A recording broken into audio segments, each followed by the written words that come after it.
और चैनल वाले ने हरियाणा के स्टेट कोऑर्डिनेटर अमन गोदारा से एक सवाल किया। और क्या सवाल किया कि जी एक बहुत बड़ी भ्रांति समाज में फैली हुई है बाबा रामपाल जी को लेकर।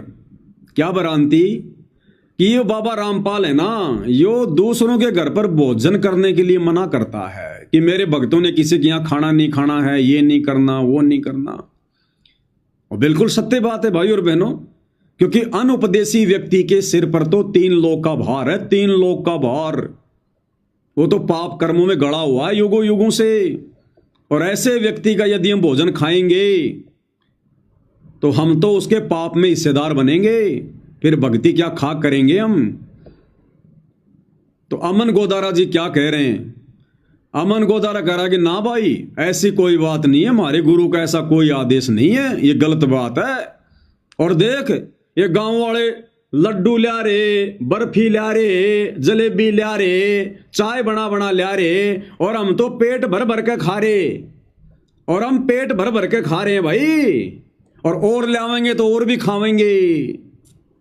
पहले हरियाणा के स्टेट कोऑर्डिनेटर के मुख कमल से सतगुरु के विधान के विरुद्ध ये वचन सुनिए, उसके बाद आपको सतगुरु के वचन सुनाएंगे, सुनिएगा।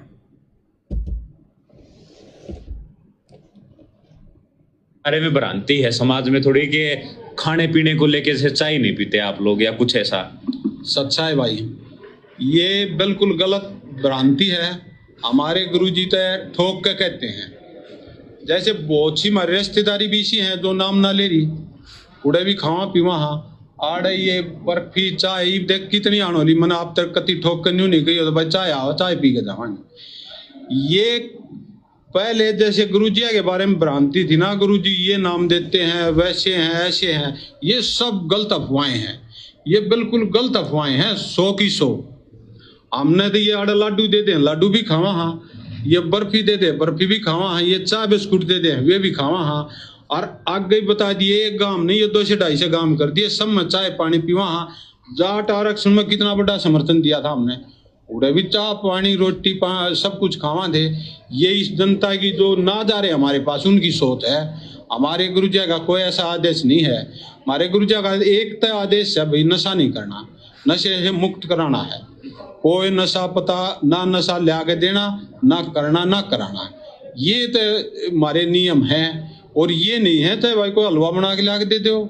हमने जित भी गुरुजी सेवा लाओगे, हम तो भाई सहरस गुरुजी के आशीर्वाद से खाते हैं। और गुरुजी का ना आदेश दे रखे फल जो समाज में पहले सभ्यता होया करती ना, वह गुरुजी के शिष्य में पाओगी। गुरुजी ने ठोक ठोक भर रखी है। सुन लिया भाई और बहनों, ये वचन है हरियाणा के स्टेट कोऑर्डिनेटर अमन गोदारा की। और कह रहा कि हमारे गुरुजी के आदेश हैं ये, जगत वालों के चाय पीनी, खाना खाना, हलवा खाना। और कह रहा इस गांव में तो खा रहे हैं हम, और आगे कम से कम 80-90 गांव में जाएंगे और वहां भी ठोक ठोक के खाएंगे, और हमारे गुरुजी का कोई आदेश नहीं ऐसा। अब भाई और बहनों, जैसे ये लोग जुड़े थे और जितना ज्ञान इनको वर्तमान में है, इसी आधार से ये काल प्रेरणा से अन्य लोगों को सतगुरु से जोड़ने का कुप्रयास कर रहे हैं। अपने जैसे मूर्खों का टोल इकट्ठा करने की सोच रहे हैं। इसलिए आने वाले समय में भाई और बहनों मोक्ष नहीं है। मोक्ष के लिए आत्माओं को सतगुरु अपने हिसार जेल से बाहर आने से पहले पहले जितनी आत्माएं जुड़ जाएंगी, उन्हीं आत्माओं में से छटनी करेगा, छांटेगा। तो अमन गोदारा जी ने तो बिल्कुल अपने प्रवचनों में स्पष्ट कर दिया कि हमारे गुरुजी का ऐसा कोई आदेश नहीं है कि बाहर का मत खाओ, ये मत खाओ, हम तो हलवा भी खाएंगे और ठोक ठोक के खाएंगे, और आगे 80-90 गांव में जाएंगे, वहां भी सबका खाएंगे। अब आपको सतगुरु रामपाल जी के वचन सुना देते हैं भाई और बहनों। अगर इन्होंने सत्संग सुने होते तो, अरे ये पुराने पुराने भगत कम से कम पुराने पुराने सत्संग तो सुन लेते। इन्होंने ना तो वो पुराने सत्संग सुने कभी, ना वर्तमान के विशेष संदेश सुने इन्होंने। अब गुरुदेव भगवान क्या कह रहे हैं भाई और बहनों? अनुपदेशी व्यक्ति के घर का पानी भी पीने के लिए, ध्यान से सुनिए गुरु वचन, कि जो परमात्मा से जुड़ी हुई भक्त आत्माएं नहीं से, उनके भोजन खानते भी पाप लगता है, नरक में जाता है। अब हम अपने सेवकां का रोटी उसका भोजन पाते हैं जो हमारे उपदेशी हो चुके हैं ईश्वर के। कहते हैं कि ईश्वर पद से मरम नाही गरही आन उपासी, जाकी भिक्षा संत न खावे पड़े काल की फांसी। संत ने अनुपदेशी बिना भगवान का नाम लिए हुए जीव का तो रोटी भी नहीं खानी चाहिए, वो भी उसका भोग भोगना पड़ता है। अब बताओ भाई साहब, हरियाणा की संगत का लीडर अमन गोदारा स्टेट कोऑर्डिनेटर सतगुरु के वचन की धज्जियां उड़ा रहा है कि गुरु जी का कोई आदेश नहीं है, कहीं भी खाओ, किसी का भी खाओ, छिक छिक के खाओ, लड्डू जलेबी खाओ, हलवा खाओ, चाय पियो, कोई दिक्कत नहीं है। और सतगुरु क्या कह रहा है भाई और बहनों? सतगुरु कह रहा है कि नरक में गिरोगे अगर बिना नाम लिए हुए व्यक्ति के घर का भोजन भी कर लिया तो।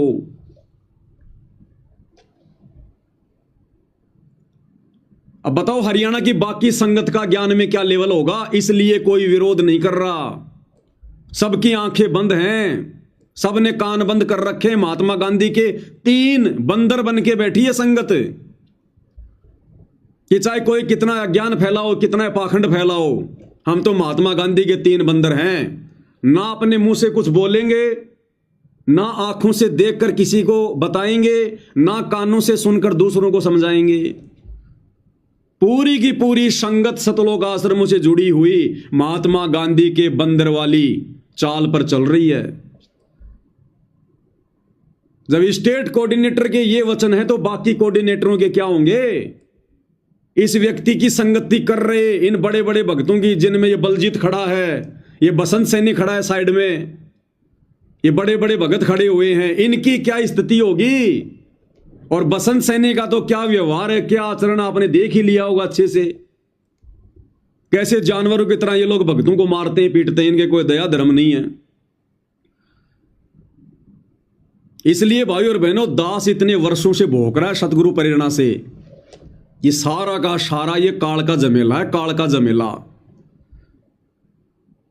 ये लोग वैसा ही समाज तैयार करना चाह रहे हैं जैसे ये खुद हैं, जैसे ये खुद हैं। अब बताओ, अब क्या कहोगे आप इनको? है कोई ज्ञान नाम की छींट? अरे गुरुद्रोही कौन होता है? जो गुरु जी की बात को काट दे, गुरु जी के वचन के खिलाफ चले। अरे गुरु जी के वचन के खिलाफ चलना है तो गुरुद्रोह है। तो गुरु जी तो कह रहे हैं कि भगत ने अनुपदेशी व्यक्ति के घर का खाना नहीं खाना चाहिए, नहीं तो नरक में जाएगा।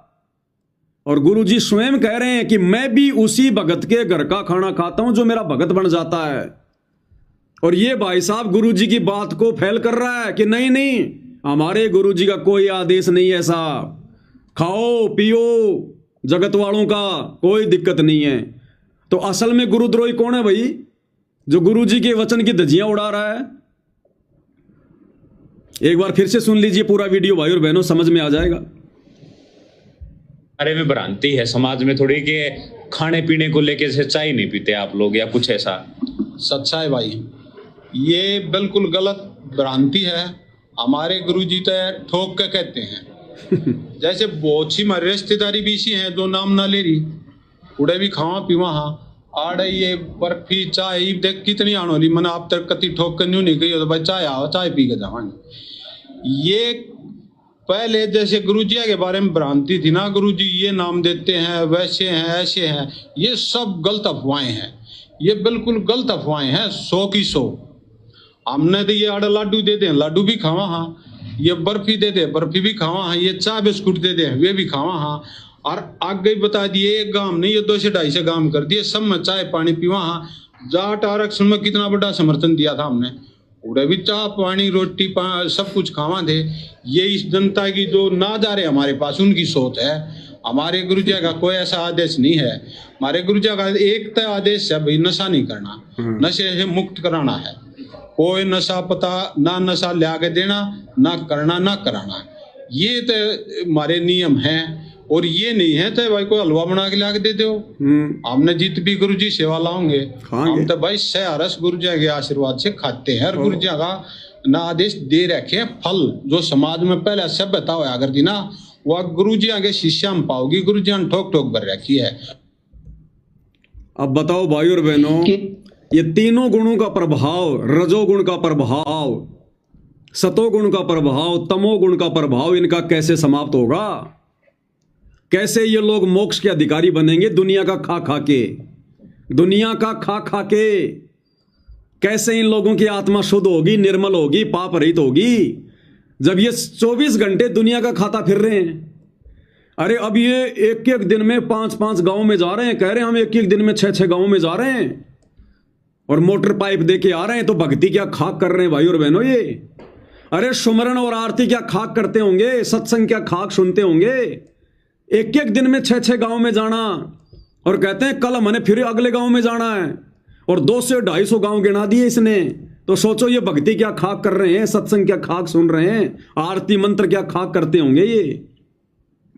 और कह रहे हैं सबका खाएंगे हम, तो सबका खाते हैं हम, तो हर गांव में जाते हैं, सबकी चाय पीते हैं, सबका हलवा खाते हैं, सबके लड्डू खाते हैं। हमारे गुरुजी ने तो बिल्कुल हमारे को आदेश दे रखे हैं। और गुरुजी ने क्या आदेश दे रखा है भाई और बहनों, ये आप सुन लो। कि जो परमात्मा से जुड़ी हुई भक्त आत्माएं नहीं से उनके भोजन खाणते भी पाप लगता है, नरक में जाता है। अब हम अपने सेवका का रोटी उसका भोजन पाते हैं जो हमारे उपदेशी हो चुके हैं ईश्वर के। कहते हैं ईश्वर पद से मरम नाही गरही आन उपासी, जाकी भिक्षा संत न खावे पड़े काल की फांसी। संत ने अनुपदेशी बिना भगवान का नाम लिए हुए जीव का तो रोटी भी नहीं खानी चाहिए, वो भी उसका भोग भोगना पड़ता है। सुन लिया भाई और बहनों, पूज्य गुरुदेव भगवान के मुख कमल से अब विचार कर लेना, गुरुद्रोही कौन है? पवनदास जयपुर वाला है या ये अमन गोदारा हरियाणा का स्टेट कोऑर्डिनेटर और इसके साथी? कौन गुरुजी के आदेशों की धज्जियां उड़ा रहा है? अरे कल को ये जगत वाले जब गुरुजी का सत्संग सुनेंगे तो क्या इन्हें पता नहीं चलेगा इस बात का? तब इनकी क्या इज्जत रहेगी? ये दुनिया का जहर खाते डोल रहे हैं, दुनिया का जहर। संगत को क्या शिक्षा देंगे? ये टॉप मोस्ट लीडर हैं संगत के, इन आश्रमों के। अब सोचो इन आश्रमों में जाने वाली करोड़ों की संगत बेचारी क्या शिक्षा ले रही होगी? कैसे तीनों गुणों के प्रभाव से बचेगी वो नादान संगत? कैसे सद्बुद्धि आएगी जब दुनिया का पाप ही खाते रहेंगे? अब भाइयों और बहनों, इस अज्ञान को सतगुरु के तत्व ज्ञान से काटा जाएगा, दूसरा कोई तरीका नहीं है। सतगुरु हर एक चीज के लिए खुल के नहीं कहेगा, सत्संगों में कहेगा, संकेतों में कहेगा। और गुरुदेव भगवान ने हमें द्वापर युग में सुदर्शन सुपच का उदाहरण देकर और कितनी गहरी शिक्षा दी है हमारे को कि अनुपदेशी व्यक्ति के अनाज का दाना खाने वाले की क्या हालत होती है। जब पांडवों का यज्ञ संपूर्ण नहीं हो रहा था तब परमात्मा ने सद्बुद्धि बख्शी श्री कृष्ण जी को, और श्री कृष्ण जी ने कहा कि ऐसे ऐसे वो सुदर्शन नाम का एक भगत है वाल्मीकि जाति का, उसको न्योता दिया कि नहीं दिया? तो पांडवों ने कहा जी वहां तो भीम गया था, तो भीम को बुलाया गया। बोला भीम तूने उस महात्मा को न्योता क्यों नहीं दिया? बोले जी मैं गया था लेकिन वो तो कुबोल आदमी है, बहुत उल्टा बोलता है। क्या बोल दिया भाई?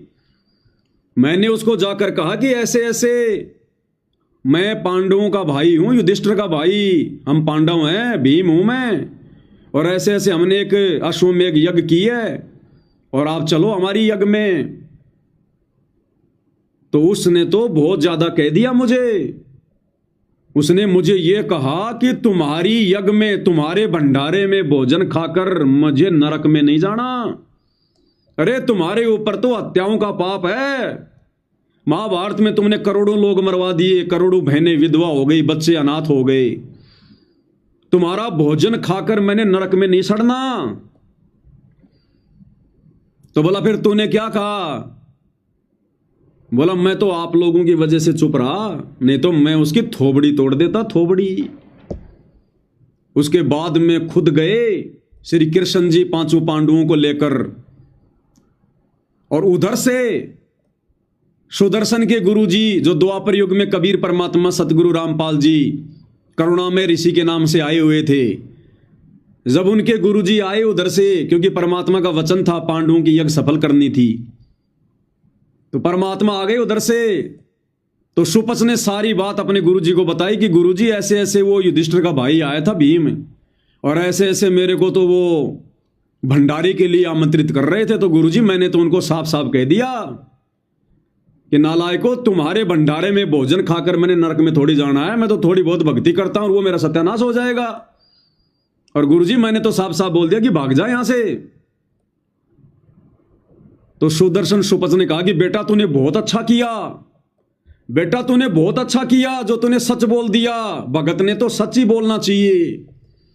भाई और बहनों, एक बार ये 4 मिनट का सत्संग सुनिएगा और सुदर्शन के क्या बोल वचन थे भीम को उस भंडारे को लेकर कि मैं अपना भजन भंग नहीं करूंगा तुम पापियों का भोजन खाकर। कितनी गहरी शिक्षा है, ध्यान देना।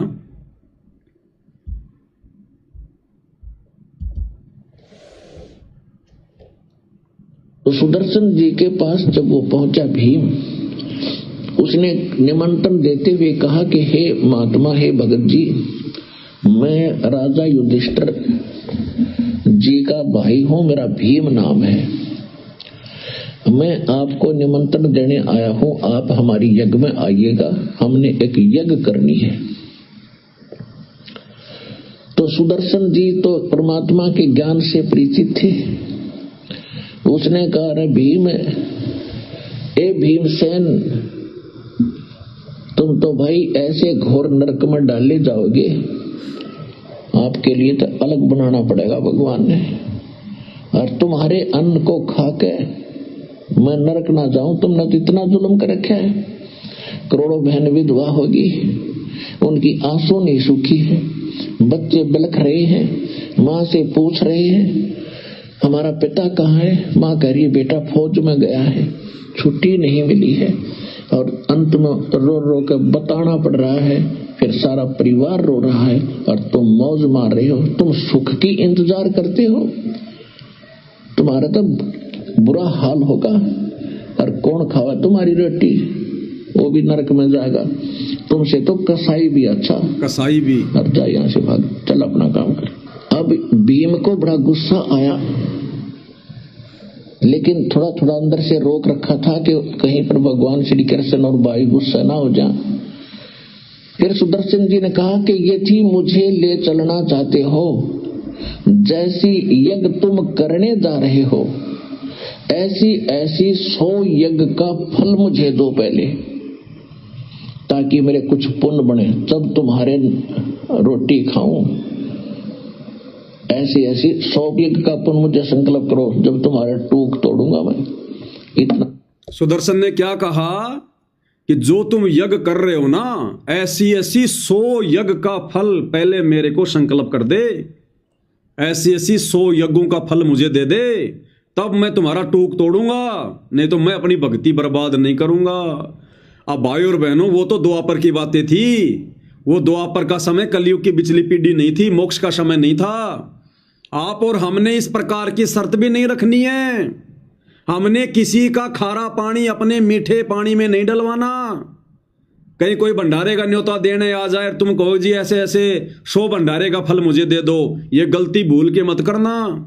सामने वाला अगर 100 यज्ञ का फल तो छोड़ो, अगर अपने गर्दन उतार कर तुम्हारे चरणों में रखना चाहे तो भी हाथ जोड़ लो, भाई साहब मैंने मोक्ष प्राप्त करना है, कलयुग की बिचली पीढ़ी है, कहां तू मुझे काल के जाल में फंसा रहा है, तेरा भंडारा तेरे को मुबारक हो, मुझे तो परमात्मा 2 टाइम की रोटी दे रहा है, बहुत अच्छी, मैं खुश हूं भाई, खुश हूं मैं। परमात्मा कहते हैं देख पराई चौपड़ी मत ललचावे जी, रूखी सूखी खाए के ठंडा पानी पी, और जै तू चावेगा चौपड़ी तो बहुत करेगा पाप। तो सुदर्शन वाली गलती हम कलयुग की बिचली पीढ़ी वाले भक्तों ने नहीं करनी, चाहे वो लाख यज्ञों का फल हमें संकल्प क्यों ना करने को तैयार हो कि भैया हाथ जोड़ लिए, नहीं खाना तो नहीं खाना, हमने सुदर्शन वाली गलती नहीं करनी। ये तो द्वापर की बातें हैं, इसलिए परमात्मा बता रहे हैं। तो सुदर्शन ने क्या कहा, मेरे कुछ पुण्य बने, जब तुम्हारे रोटी खाऊं ऐसी ऐसी 100 यज्ञ का पुण्य मुझे संकल्प करो, जब तुम्हारे टूक तोड़ूंगा मैं। इतना घोर पाप है तुम्हारे अन्न में। तो भीम बोला कि भगत घना ना बोले, ज्यादा मत बोला, बस बहुत सुन ली तेरी, मैंने तेरी थोपड़ी तोड़ दूंगा मैं। तने आना होता ही है ना, बेशक बताइए। मेरे भाई तो डर लग गया, मैंने कृष्ण जी तो डर लगा है ना, तेरी दे ही तोड़ देता, और तू ना होगा तो शंख ना बजेगा। अब क्या हुआ, सुदर्शन जी ने जब कहते दी सच्चाई तो कहनी पड़े, भगत का धर्म बनता है। फिर वो चिंतित हो गया कि ये राजा लोग क्या कहा परमात्मा ने कि सुदर्शन जी ने सच्चाई तो कह तो दी, क्योंकि सच्चाई कहना भगत का धर्म बनता है। ठीक इसी प्रकार भाई और बहनों, वर्तमान में परमात्मा सत्सेवकों से सच्चाई कहलवा रहे हैं। जो ये भीम जैसी गलतियां ये सतलोक आसन वाले कर रहे हैं, इनके हर पाखंड के ऊपर परमात्मा ज्ञान आधार से वीडियो बनवा रहे हैं। ये सच्चाई कहलवाई जा रही है, क्योंकि सच कहना भगत का धर्म है। ध्यान से सुन लो, शंख ना बजेगा। अब क्या हुआ, सुदर्शन जी ने जब कहते दी सच्चाई तो कहनी पड़े, भगत का धर्म बनता है। फिर वो चिंतित हो गया कि ये राजा लोग जाके युद्ध मस्तारेंगे, अपने भाई ने बताओगा, वो सेना भेजेंगे। तो वो कबीर परमेश्वर जी के पास गए, अपने गुरु जी के पास, करुणामय जी के पास, और उनको सारी स्थिति से परिचित कराया। और गुरु जी क्या बोले? कैसे ऐसे भीम आया था जी, और मैंने ये उत्तर दे दिया। परमात्मा बोले, बेटा खरा जवाब दिया तूने, भगत का यही धर्म होता है, मानो चाहे मत मानो। और एक बात और सुन ले, उनका संग शुंख ना बाजे, सारे डांगर बैठे उड़े, सारे के सारे। तो परमात्मा ने कहा कि उनका संग सांख ना बाजे। अध्यात्म जो मार्ग है, इसको समझना बालकों का खेल नहीं है। समर्थ की रजा हो, कोई दास पात्र हो, तब यह बुद्धि काम करे सच्चाई को ऊपर लाने के लिए। क्या कह रहे परमात्मा कि ये अध्यात्म है, अध्यात्म, इसको समझना कोई बच्चों का खेल नहीं है। कोई सतगुरु समर्थ हो और दास पात्र हो, तब ये सच्चाई ऊपर आती है समाज में। ये सतलोक आश्रम वाले ये पात्र नहीं है, ये कुपात्र हैं, कुपात्र, जो समर्थ सतगुरु की शरण में आने के बाद भी उनकी नाक कटवा रहे हैं, उनके ज्ञान की धज्जियां उड़ा रहे हैं कि गुरु जी ने कह रखा कहीं भी खाओ, कोई दिक्कत नहीं है, हमारे गुरु जी का कोई आदेश नहीं है। तो ये पात्र नहीं है, ये कुपात्र हैं, कुपात्र। इसलिए इनकी बुद्धि में ये बातें नहीं आ रही भाई और बहनों, इस ज्ञान की छींट भी नहीं समाई इनकी खोपड़ी में। क्योंकि परमात्मा कहते हैं ये अध्यात्म है, कोई बच्चों का खेल नहीं है, कोई पहली कक्षा की ABCD नहीं है, कै कबूतर नहीं है जो तुम्हारे को डंडे मार मार के सिखा दी जाएगी।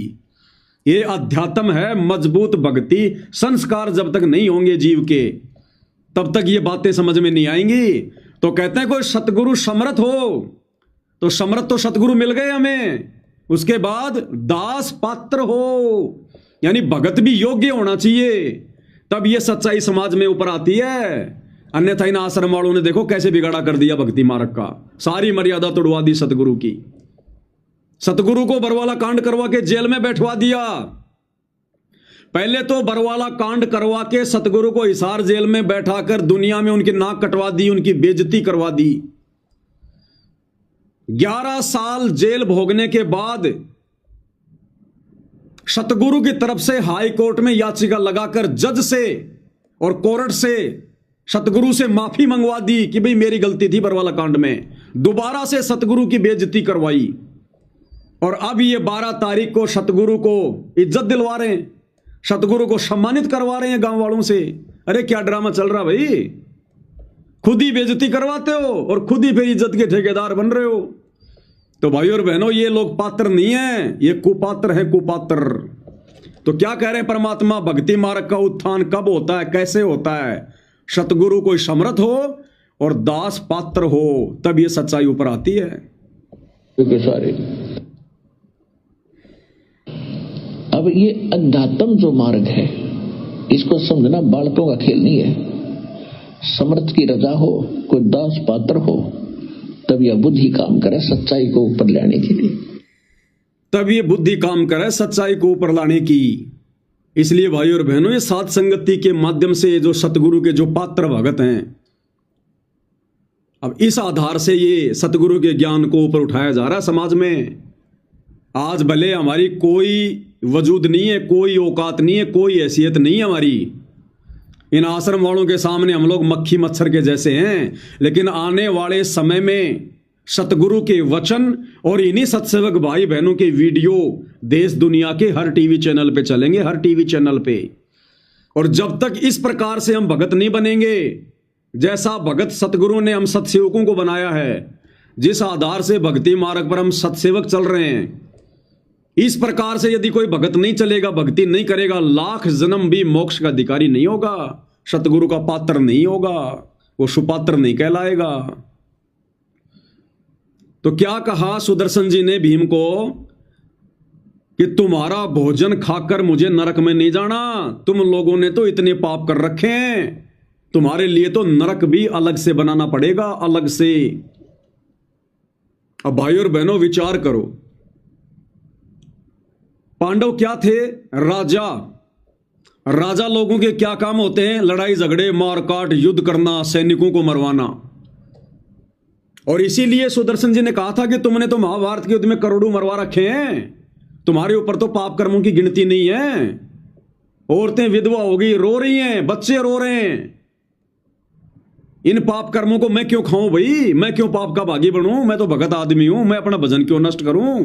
तुम अनुपदेशियों का खाकर, तुम जगत वालों का खाकर। अब विचार करो भाई और बहनों, परमेश्वर की वाणियों पर एक एक जीव के लिए परमात्मा ने क्या कहा है? कोटि जन्म तू राजा कीन्या और मिटी न मन की आशा, भिक्षुक होकर दर दर घूम लिया, मिला न निर्गुण राशा। हम सभी के लिए कह रहे परमात्मा, प्रत्येक जीवात्मा के लिए, कि यहां का हर एक प्राणी करोड़ों बार राजा बन चुका, करोड़ों बार राजा।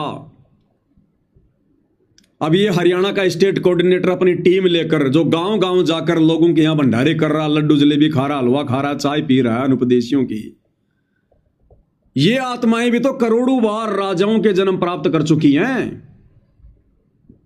पांडव जैसे जन्म भी प्राप्त किए इन्होंने, बड़े बड़े चक्रवर्ती राजा भी बन चुका हर एक प्राणी।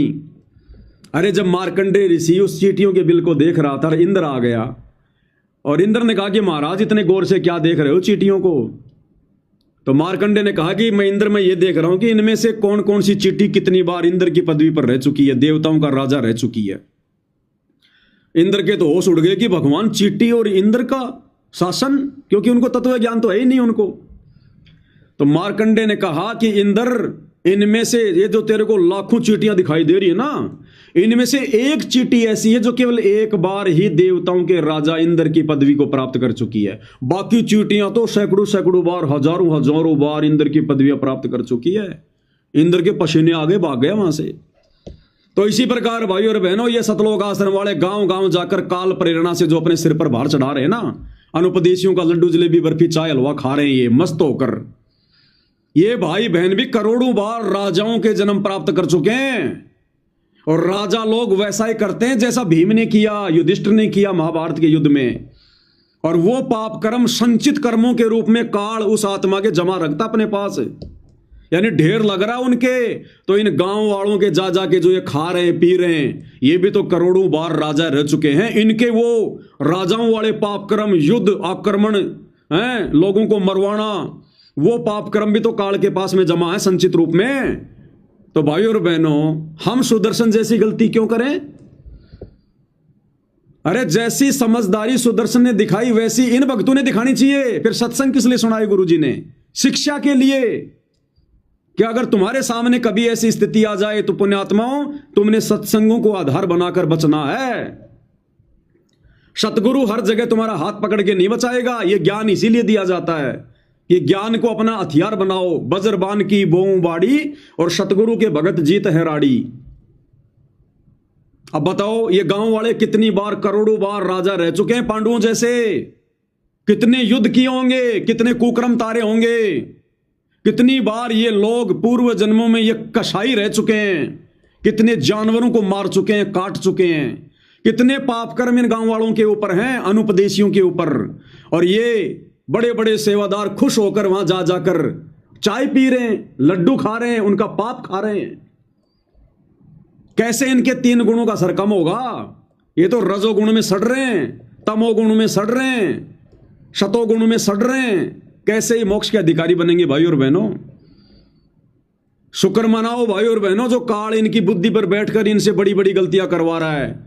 अगर ये लोग ये गलतियां ना करते तो आज हमें शिक्षा नहीं मिलती, हम सत्सेवक भाई बहन इतने बुद्धिमान नहीं हो पाते, इतने सावधान नहीं हो पाते, हम भी नहीं बच पाते, हम भी मर्यादा तोड़ देते, क्योंकि ये गलतियां करते नहीं। और ये गलतियां नहीं करते तो इधर से वीडियो नहीं बनते इनकी गलतियों के ऊपर, तो हम भाई बहनों को फिर कैसे पता चलता कि क्या गलती करनी है और क्या नहीं करनी। गलती हो जाए तो कैसे बचाव होगा, कैसे कैसे सावधानी बरतनी है। तो ये भी सतगुरु की बहुत बड़ी मेहर आप और हम आत्माओं के ऊपर,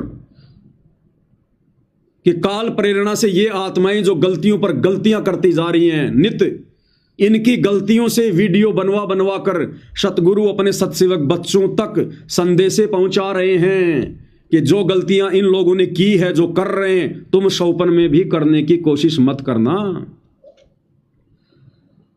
तो ये हाल है भाई और बहनों इन बड़े बड़े परम भक्तों का।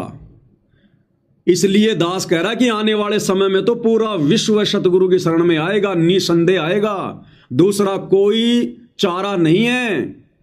लेकिन वो सुखी महिमा करेंगे, झूठे जयकारे लगाएंगे, थोते जयकारे लगाएंगे, यो भगवान है, यो परमात्मा है, यो राम का राम है। वो चाहे कुछ भी कहो, और वो सतगुरु की शरण में आने के बाद वो आत्माएं मर्यादाओं में नहीं रहेंगी। अब क्या होगा आने वाले समय में, इनके आश्रमों में जो भंडारा होगा, अब इन सभी गांव वालों को ये गाड़ियां भेज भेज के बुलाएंगे, गाड़ियां भेज भेज के, क्योंकि तो मान बढ़ाई के भूखे हैं। साहब आओ हमारा आश्रम देखो, इतना बड़ा आश्रम है, इतनी संगत है, लड्डू जलेबी बर्फी। तो गांव वाले आएंगे, गांव वालों को कहेंगे साहब नाम ले लो। अब वो नाम भी ले लेंगे, उनको क्या फर्क पड़ता है, उन्होंने तो कईयों के नाम ले रखे हैं। राधा स्वामी का भी ले रखा है, किसी ने जय गुरुदेव का ले रखा है, किसी ने निरंकारी का ले रखा है। हरियाणा में तो ज्यादातर सब नाम उपदेशी मिलेंगे आपको। तो जिन्होंने दो दो तीन तीन संतों के नाम ले रखे हैं, बाबा रामपाल का भी ले लेगा, क्या फर्क पड़ा उसका, क्योंकि ज्ञानवान तो वो समझा नहीं कुछ। अब वो नाम लेके चला जाएगा कि ले लो भाई, नाम में क्या है, कोई इंजेक्शन थोड़े लगावे हैं, ले लो नाम है, और भी तो ले रखा है। वो नाम ले लेंगे। जैसे गुरुदेव भगवान हम एक सत्संग में बताते हैं कि एक बुढ़िया, जब गुरुजी गांव गांव जाते थे सत्संग करने, तो एक बुढ़िया बड़ा ध्यान से सत्संग सुन रही, बड़ा गौर से। गुरुजी भी उसको देख रहे कि भाई बुढ़िया को ज्ञान समझ में आ रहा है, तगड़ा वाला। और सत्संग के बाद में सारी बातें हुई और बुढ़िया ने कहा कि महाराज जी आपका ज्ञान एक नंबर का, ऐसा ज्ञान ना मैंने देखा ना मैंने सुना महाराज जी। और बुढ़िया की आंखों में आंसू आ रहे। तो गुरुजी ने देखा भाई ये आत्मा तो तैयार हो गई पूरी, वैसे तो मालिक अंतर्यामी थे। तो गुरुजी ने सोचा कि ये आत्मा तो तैयार हो गई भाई, ये तो नाम लेगी लेगी। तो सत्संग के बाद में वार्ता हुई, तो बुढ़िया बोली महाराज जी ज्ञान एक नंबर का। बोले ना सुनया ना कदे देखा, ऐसा ज्ञान चाड़ा पाड़ दिया। तो गुरुजी बोले बुढ़िया फिर के विचार है नाम नाम का, नाम ले ले। बोले ना महाराज जी नाम तो मैंने चार चार ढेडा का ले रखा है। बोले नाम तो मैंने चार चार ढेडा का ले रखा है, यानी चार चार ढेड यानी निकम्मों से मैंने ले रखा है, साधु संतों से नाम ना लेती मैं, नाम तो मैंने चार चार ढेडा का ले रखा है। तो गुरुजी ने कहा फुटे तेरे भाग, मैं तो समझा तेरा ज्ञान समझ में आ गया। तो ये हालत है इन भाई और बहनों इनकी। तो ये इन आश्रमों में जाएंगे, भीड़ जाएगी इन आश्रमों में, जिन्होंने ना कभी सतगुरु का ज्ञान सुना ना कोई सत्संग सुना। बस इनके गांव में किसी का मकान बना दिया, किसी का राशन डाल दिया, मोटर पाइप भेज के इनका पानी निकाल दिया। ये उस एहसान में दबे होने के कारण गुरुजी के झूठे जयकारे लगा देंगे, आश्रम में आ जाएंगे।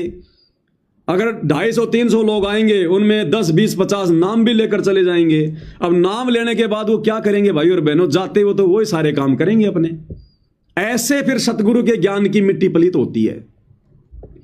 ऐसे फिर दूसरे भाई बहन उनको देख देख कर, क्योंकि हमारे गांव के सरपंच ने भी नाम ले लिया और सरपंच फिर सारे काम करे, तो बाकी भगत भी ऐसे धीरे धीरे फिर वो बिगड़ना शुरू हो जाएंगे।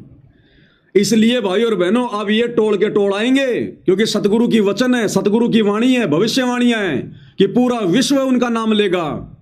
गांव के गांव आएंगे, टोल के टोल आएंगे, लंबी लंबी लाइनें लगेंगी। विश्व में आज तक किसी महापुरुष को इतना बड़ा समर्थन नहीं मिला होगा जितना संत रामपाल जी को मिलेगा, लेकिन वो होंगे मूर्खों के टोल। उनमें कोई ज्ञान आधारी आत्मा नहीं होगी, या तो कोई दुखों से दुखी होकर आएगा, या कोई अपनी जान बचाने के लिए आएगा, या कोई एहसानों के नीचे दबा होने के कारण आएगा। वो भगत नहीं होंगे, वो भगत नहीं होंगे भाई और बहनों। इसलिए सन 1994 से लेकर और जब तक सतगुरु रामपाल जी सार जेल से बाहर नहीं आ जाते हैं, इस बीच यदि किसी आत्मा ने ज्ञान को आधार बनाकर सत्संग सुनकर अपनी आत्मा के कल्याण के लिए अगर उनसे शरण ली है, परमेश्वर उन्हीं आत्माओं में से छटनी करेगा, सतलोक के लिए उन्हीं आत्माओं में से। इसलिए हम सत्सेवक भाई बहनों को, जो हम घर को आश्रम बनाकर, ज्ञान को आधार बनाकर, गुरु को परमात्मा मानकर जो हम ये सत भक्ति कर रहे हैं विश्वास के साथ, चाहे हम अकेले क्यों ना रह जाएं और पूरा विश्व इन आश्रमों में क्यों ना चला जाए, हमने उनके शास्त्र विरुद्ध घटिया आचरण को देखकर अपनी शास्त्र अनुकूल सत भक्ति में जरा भी नुकुस नहीं निकालना, मन में जरा भी कच्चापन नहीं लेके आना, जरा भी। अब क्या हो रहा है भाई और बहनों, देखो सत्संगों से निर्णय होगा। अज्ञान को गुरु जी के तत्व ज्ञान से ही काटा जाएगा, दूसरा कोई तरीका नहीं है। अब ये जो गांव में जा जाके मदद की जा रही है दुखी लोगों की, ये कह रहे हैं कि वो दुखी हैं, वो गरीब हैं, निर्धन हैं, जबकि वो भगत भी नहीं है, नाम भी नहीं ले रखा। इन गांव वालों का बाढ़ का पानी निकाला जा रहा है क्योंकि वो दुखी हैं। भाई गांव में पानी भर गया, खेतों में पानी भर गया, फसल बर्बाद हो गई तो गांव वाले दुखी हो गए, और ये जबरदस्ती जा जाके उनकी मदद कर रहे हैं बिना उनको नाम उपदेश दिलाए, बिना उनको भगत बनाए। अरे भगतों ने तो इस प्रकार से अपने उपदेशी भगत भाई बहनों के भी मकान नहीं बनाने चाहिए उधार में, मुफ्त में, फ्री में। अपने खुद के भगत भाई बहनों को भी परमात्मा ने मुफ्त में पैसा देने से, उनके मकान बनाने से, उनके घर में राशन डालने से मना किया है। आप उधार मदद कर सकते हैं अगर चाहें तो, नहीं तो जरूरी नहीं है, क्योंकि वो भगत बन गया, भक्ति करेगा तो परमात्मा उसका साथ देगा, छोटा मोटा कोई रोजगार देगा, काम धंधा देगा, उसकी फसल में उसको बरकत देगा, उसको किसी और के आगे हाथ फैलाने नहीं देगा। तो भक्तों ने तो भक्तों की भी इस प्रकार से मदद नहीं करनी चाहिए फ्री में, और ये जगत वालों की कर रहे हैं तो भक्तों के ऊपर भार चढ़ा रहे हैं, भार, क्योंकि पैसा तो संगत का है और यही परीक्षा चल रही है। और सतगुरु के ज्ञान के विरुद्ध क्यों? एक छोटा सा सत्संग निर्णय करेगा इस बात का, छोटा सा सत्संग।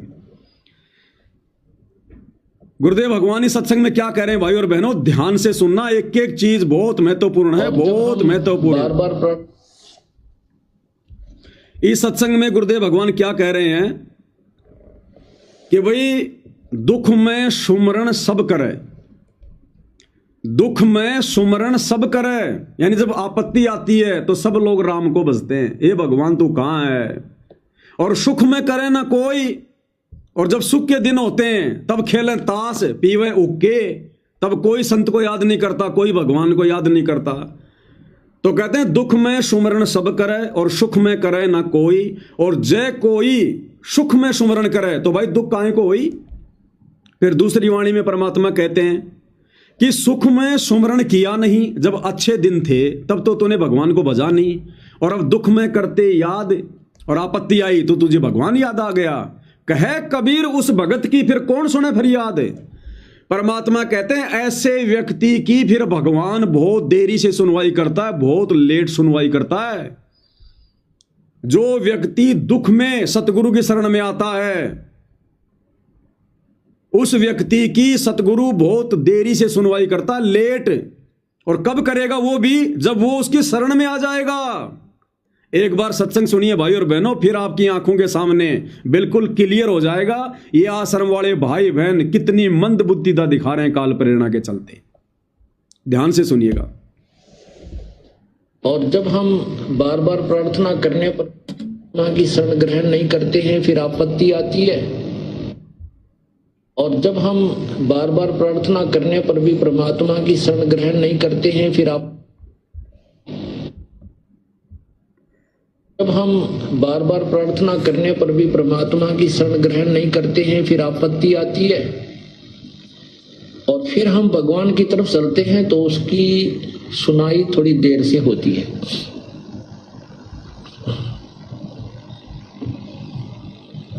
कहते हैं दुख में सुमरण सब करे, सुख में करे ना कोई।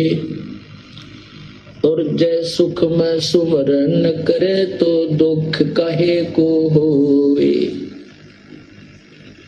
कबीर सुख में सुमरण किया नहीं, फिर दुख में करते याद। कह कबीरता दास की कौन सुने फरियाद। जब सुख था तब तो परमात्मा की तरफ रुचि बनी नहीं, आपत्ति आई तो परमात्मा की तलाश खोज शुरू हुई।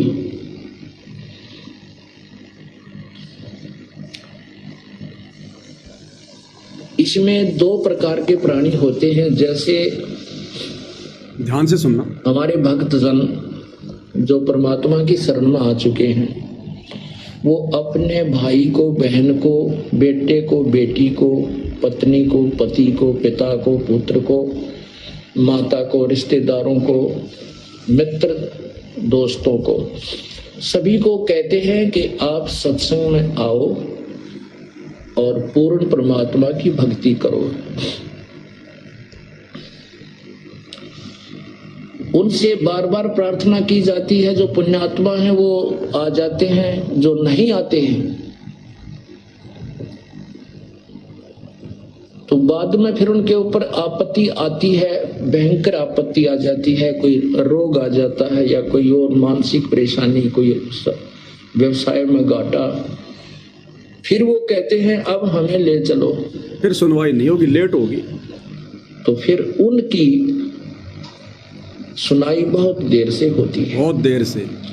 एक दुखी व्यक्ति है, उसको पता नहीं, किसी ने कहा नहीं, और वो दुखी व्यक्ति और हमारे भक्त के कहने मात्र से तुरंत आकर के परमात्मा के चरणों में आ जाता है और सच्ची श्रद्धा से पूरे नियमों को निभाता है, उसकी सुनवाई तुरंत हो जाती है। एक हमारे भक्त की मामी जी ने नाम ले रखा और मामा जी नाम नहीं ले गए। उसको बार बार समझाते, पहले ये दास भी घर घर जाता था तो वो उनके घर ये दास भी गया। उसकी मामी जी ने कहा कि जी ये भक्त हमारे जो पति देव हैं ये वैसे तो शरीफ आदमी हैं, मुझे मना नहीं करते हैं, लेकिन आप भगवान नहीं बचते। कारण क्या था कि वो फौज से रिटायर्ड था और 5-7 शराब की बोतल उसको कैंटीन से मिल जा करती है। वह गुट्टी का चस्का नहीं छूटा था उससे, जिस कारण से उसने उपदेश नहीं लिया। और मैंने भी बहुत कहा, नहीं माना, उठकर बाहर निकल गया अपने घर से। कहने लगा फिर देखेंगे महाराज जी, अब समय नहीं है। कोई बात नहीं। 4 वर्ष के उपरांत उसके गले में कैंसर हो गया, फेफड़ों में कैंसर हो गया। बहुत लाखों रुपए तो लगा दिए हॉस्पिटलों के चक्कर काट के। फिर जब अंत आ लिया, सभी हॉस्पिटल्स ने जवाब दे दिया। फिर अपनी पत्नी से कहता है अब ले चलो मुझे वहां आश्रम करो था में। फिर सुनवाई नहीं होगी। अब वो तो बेचारी लेके आई, हमने भी उसको उपदेश भी दिया, लेकिन परमात्मा ने नहीं सुनी। क्यों नहीं सुनी? क्योंकि उसने पहले भगवान को खूब खिजा दिया था, चिढ़ा दिया भगवान को। यदि वो पहले से परमात्मा के चरणों में आ जाता और वो गुड्डी लानी छोड़ देता तो फेफड़ों की कैंसर नहीं होती। हम कितने गिर चुके हैं, हम अपने लाभ को भी ना देखते, औरों की तो हम सोचेंगे कहाँ। शराब पीकर हम इतने बुद्धिहीन हो जाते हैं। उसके लिए परमात्मा कहते हैं सुख में सुमरण किया नहीं, फिर दुख में करते याद। कह कबीरता दास की फिर कौन सुने फरियाद। ठीक इसी प्रकार भाई और बहनों, परमात्मा के विधान को तोड़ा जा रहा है। जो परमात्मा ने अपना विधान इस वाणी में बताया कि सुख में सुमरण किया नहीं दुख में करते याद, कहे कबीर उस भगत की फिर कौन सुने फरियाद। और गुरुदेव ने बताया कैसे उस व्यक्ति को समझाने के लिए गुरुजी भी गए खुद, भक्तों ने भी समझाया, लेकिन वो नहीं माना, उससे शराब नहीं छूट रही थी। और अंत में जब उसके फेफड़ों का कैंसर हो गया तब कहता मुझे आश्रम में ले चलो। फिर गुरुजी कह रहे हैं कि भैया फिर भगवान ने उसकी नहीं सुनी, क्योंकि उसने भगवान को खिजा दिया, क्योंकि भगवान ने अपना संदेशा पहुंचा दिया था लेकिन वो नहीं माना समय पर। ठीक इसी प्रकार भाई और बहनों, हरियाणा में जिन गांवों का पानी निकाला जा रहा है, जिन गांवों की मकान बनाए जा रहे हैं, राशन पहुंचाया जा रहा है, अन्य फैसिलिटी दी जा रही हैं, क्या इन लोगों तक सतगुरु रामपाल जी भगवान का कभी संदेशा नहीं गया क्या? अरे हरियाणा का तो बच्चा बच्चा जानता बाबा रामपाल कौन है। ये गांव वाले नहीं जानते कि बाबा रामपाल कौन है। करोथा कांड हो लिया, हरियाणा में टहल का मच लिया बाबा रामपाल कौन है। उस समय किसी ने इनके सत्संग नहीं सुने, इनको भगवान नहीं माना, क्योंकि गांव वालों को सुख थे, खूब हुक्का पिया, खूब राजनीति करी। फिर बरवाला कांड हुआ, पूरे देश में टहल का मच गया। क्या हरियाणा में नहीं पता था? इन गांव वालों को नहीं पता था बाबा रामपाल का? इन्होंने कोई सत्संग नहीं सुने, उल्टा बाबा का मजाक उड़ाया, उल्टा मजाक उड़ाया। जैसे बहुत सारे लोग कह रहे हैं ना गांव वाले, हम तो पहले बाबा को गालियां दिया करते थे, हमें सच्चाई का नहीं पता था, तो लोग गालियां दिया करते थे उनको जब वो सुखी थे। फिर भाई और बहनों, गांव में आ गई बरसात, बरसात में आ गई बाढ़, और बाढ़ में पूरा गांव डूब गया, फसल बर्बाद हो गई। अब हो गए ये दुखी, क्योंकि सुख में तो इन्होंने संत को भजा नहीं, संत के सत्संग सुने नहीं, सुख में सुमरण किया नहीं, फिर दुख में करते याद। जब इनके ऊपर दुख आया तब इनको बाबा रामपाल याद आया। अब भाई और बहनों, परमात्मा के विधान अनुसार ये परमात्मा दुख में फिर बहुत लेट सुनवाई करता है, बहुत लेट, और उसकी करता है जो उनकी शरण में आ जाता है। जो सुख में नहीं माना, नहीं सुने, और जब आया दुख, फिर आया बाबा रामपाल की शरण में, नाम ले लिया, उपदेश ले लिया, फिर भी गुरुजी कहते हैं कि परमात्मा उस भगत की देरी से सुनवाई करता, लेट। अब ये गांव वाले भाई और बहनों पहले तो सुखी थे, फिर इनके गांव में बाढ़ आ गई, ये दुखी हो गए।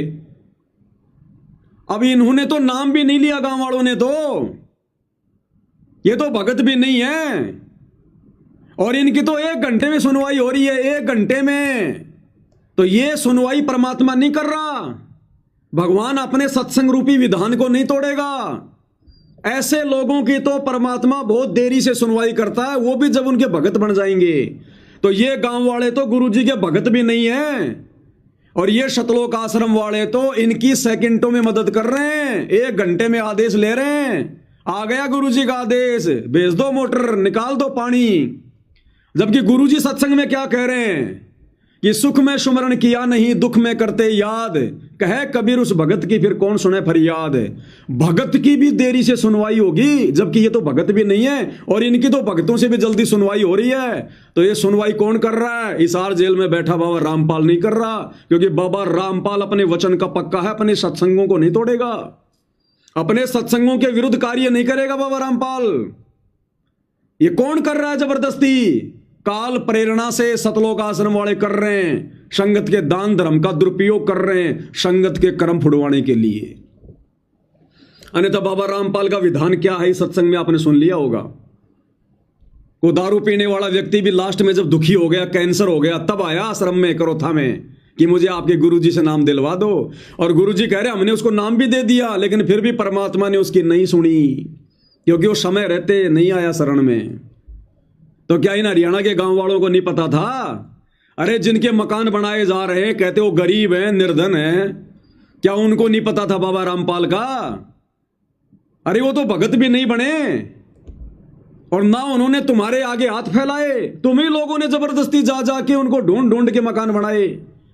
तो ये तो सरेआम गुरुजी का विधान तोड़ा जा रहा है, गुरुजी के सत्संगों को फैल किया जा रहा भाई। तो ये कौन कर रहा है जबरदस्ती? ये काल करवा रहा है भाई और बहनों, सिर पर बैठकर काल।